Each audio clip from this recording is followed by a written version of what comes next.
Hello guys, OverBidden here. In today's video, we are gonna talk about Gwent, the Witcher card game. This video features a deck that I used in Gwent, which helped me climb pretty high. Oh my god, are you kidding me? 300? 378? Okay, so globally 378. And North American 27? God damn. Keep in mind that I reached rank number 27 in NA on April 20th, 2017. So first of all, this is a monster consume deck, and we are using the leader Dagon, which will allow us to cast any of the weather effect, frost, fog, rain, or just clear skies or rally. So this is the leader. And then since it's a consume deck, we obviously are using some key cards that are auto included in pretty much all the consume decks, which are the Neckers, the Spider Mothers, I call them Spider Mothers, and the Marine Warriors and Ikimaras. Some consume decks, they don't include Necker Warriors, but we're gonna go into that. I think for all the consume decks, the auto include gold slot. Gold cards will be a carrying, because carrying is really important to activate a lot of cards, right?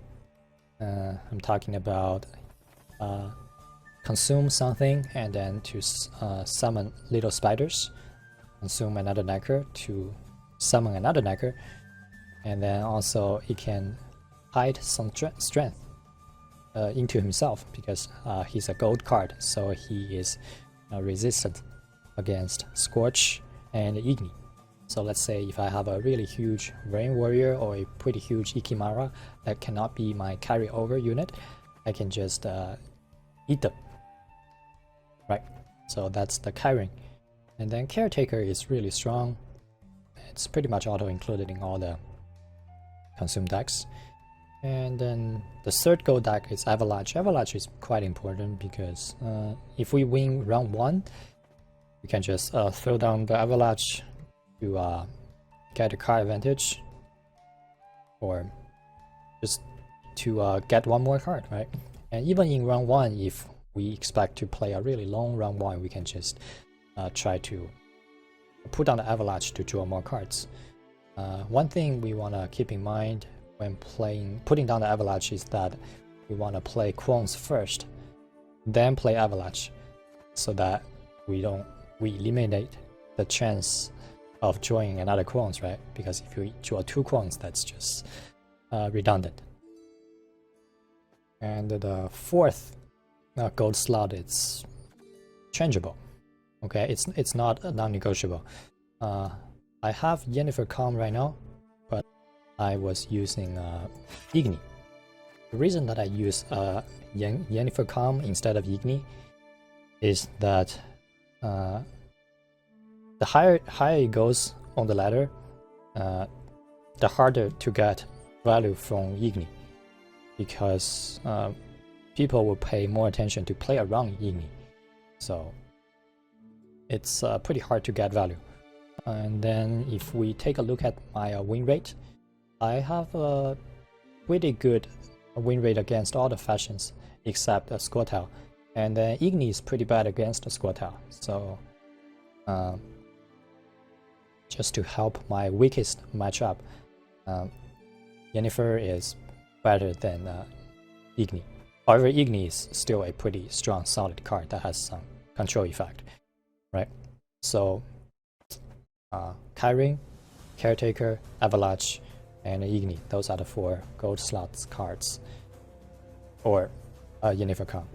Okay, so for the silver slots, we have 6 silver cards. They are 3 Quones, 1 Archfist, 1 Catacomb, and 1 Operator. I think my playstyle requires me to play Quones. Sometimes we can just put down Quones and just pass. It's a pretty good a pass, especially against some low tempo leaders and factions. For example, the Hansel golden reinforced siege tower, right?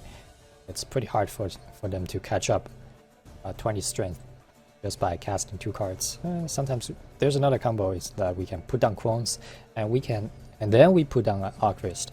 So the Archivist will be our carryover. We can pass like after that. I do that from time to time. It's quite good. Will pretty much always give me card advantage. And Catacomb pretty much is auto included, so there's really not much to talk about. We can eat some really strong unit that has high strength, for example a spy that the opponent put down on our side, or we can consume some key targets in the opponent's graveyard. Archivist. Why am I putting Archivist here? Because I'm using Dagon as my leader, so card advantage is quite important. If I have the card advantage, I get to have the chance to use my leader ability after my opponent passes, right? And if my opponent happen to have a really strong unit that is in a row, right, I can potentially deny that. So Archivist is really important, I feel like. And then that leaves us to the 6th silver card, which is the Operator. I was trying out some other silver cards before, which were Giant Toad, maybe Cleaver, maybe a Sleep. I think those 3 are the candidates if we want to switch with Operator, and then maybe also D-Bomb. Let me just show D-Bomb real quick. D-Bomb. The reason I'm not using any of those is that, let's talk about them one by one, right? Giant Toad. Giant Toad, if we look at this deck, it's pretty hard to find a target to consume. Like from time to time, I can see the Giant Toad just sits in my deck, sits in my hand and not being played. Because what are the targets that I can eat? I don't want to eat I don't want to eat the Quones unless I draw 2, which if I mulligan correctly, there's a pretty low chance of drawing 2. I can eat the bounced back Archivist, but since Archivist is a pretty important target, they may just thunder away, right, pretty early.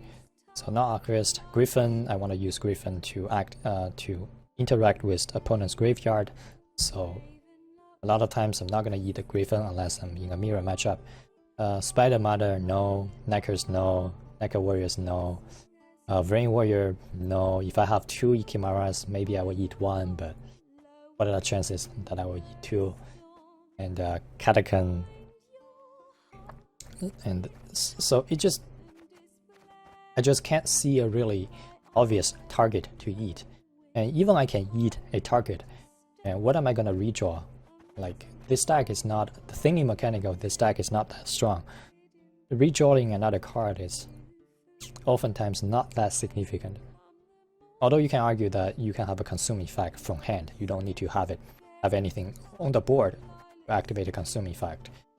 But I just feel that Operator is more consistent than a Giant Toad, because unless I'm in a mirror matchup, I can Operator and copy the Spider Mother or the Brain Warrior, right? These are the 2 key targets that I want to operate. These 2 cards, it's pretty much useless for any other fashions other than monsters, right? And even monsters, these 2 are pretty useless for weather monsters. So it's a quite good card. And then the Sleep, it can potentially have a lot of strengths, but I just feel like copying another card that I'm lacking for my hand is just more important. And then Cleaver, it's kind of limited because I cannot shackle a gold unit, and since I'm running 1 shackle already, I feel like this is a little bit more this is a little redundant. And again, D-Bomb can only be useful against consume monsters and sell golden reinforced siege tower attack in the meta most of the time, and then I'm having a pretty good win rate against both decks, right? Monsters I'm having almost 60%, and Hansel I have more than 70%. So I don't feel the need to run D-bomb, and then D-bomb is totally useless against scoia'tael decks. So it's just gonna make this matchup worse. So I'm not running D-bomb. Now this is a meta choice. And what else? Yeah, let's talk about bronze cards. We want to run only 25 cards, right? That's pretty much the standard. We want to some control over our decks. We want to.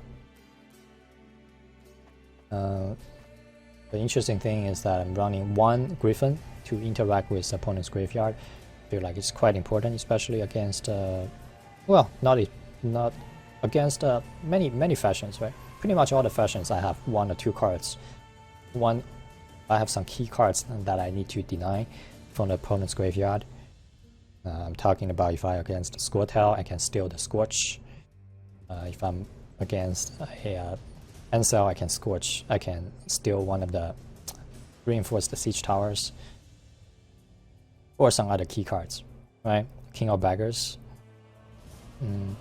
I feel like having only the Caretaker and the Catacomb is it's a little bit lacking. So I put another one that can interact with opponent's graveyard.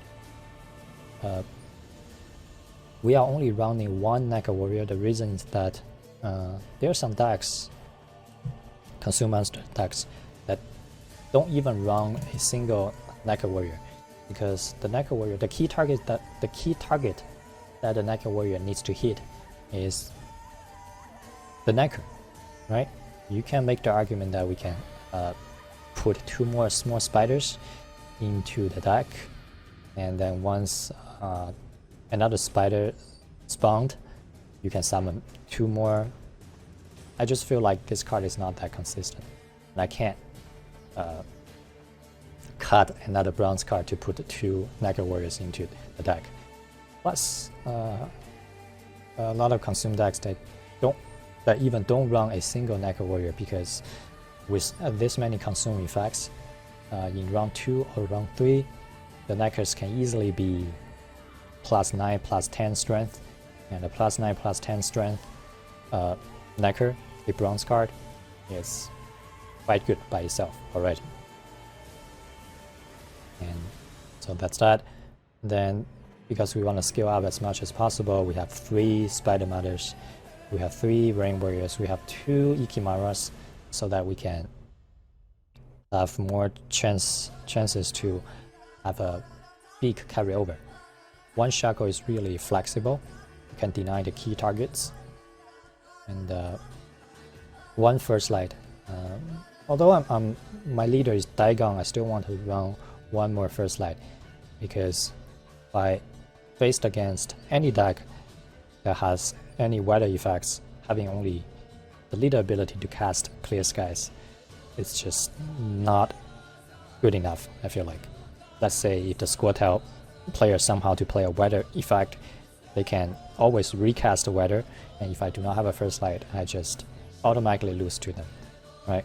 And then weather deck, this deck is not good against weather decks, but having one more Clear Skies definitely makes me feel better, and it makes that matchup a little bit more playable. Plus, this is a thinning mechanic. We can cast Rally to play the top bronze unit in my deck, so not a bad card. So that's pretty much it. Oh, one more thing I want to mention is that you want to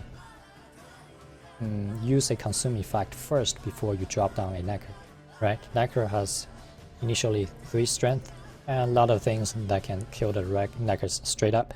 A lot of units can deal 3 damage, but 4 damage, it's a little bit harder. So try to buff the Necker up first, just by 1 strength before putting it down. Always think about your carryover as the monster player. And that's pretty much all I want to say about this deck. I hope you learned a thing or two from this video. Feel free to leave any comments, suggestions, or ask any questions. Thanks for watching, and I will see you in the next video. Peace, guys.